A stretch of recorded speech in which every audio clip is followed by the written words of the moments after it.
Hello, Hi, Pioneers! This video will be introducing Pi's apps platform.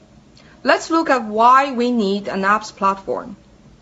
Our first goal in Phase 2 is building value. As discussed in our strategy overview video, to build value, the network needs to build intrinsic utility for Pi.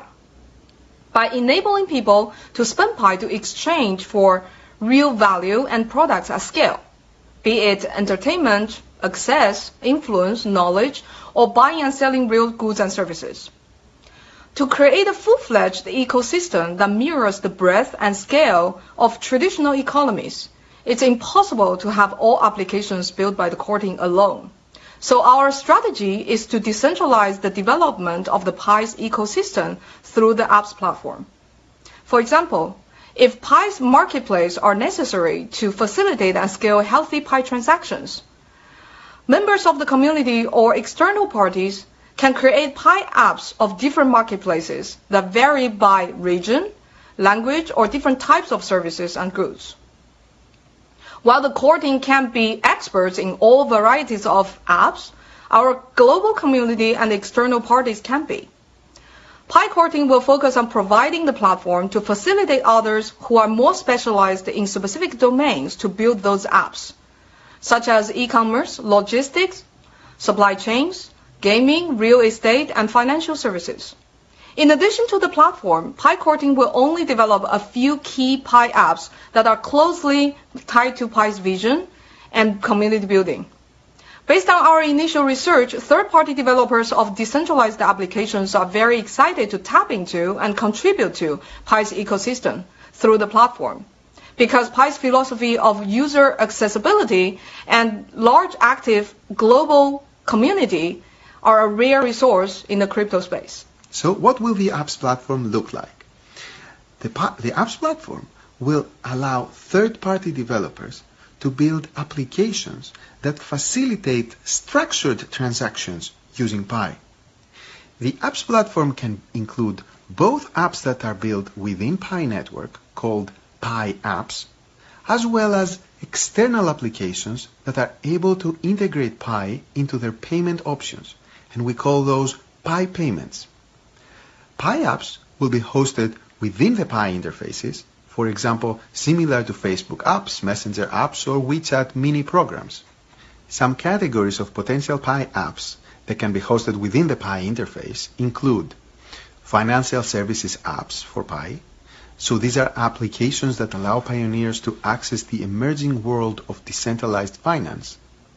And we've already spoken to developers building apps to allow people to own fractional pieces of real estate, as well as fractional shares in companies like Apple, Google, etc. We can have Pi social media apps. So this would be apps that allow pioneers to spend and earn Pi while engaging with high-quality content.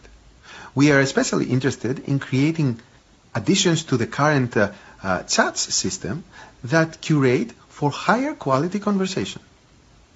Another category is Pi marketplaces, and these would be apps that allow pioneers to exchange goods and services, similar to Amazon and Taobao for goods, and Upwork, Airbnb, and Uber for services.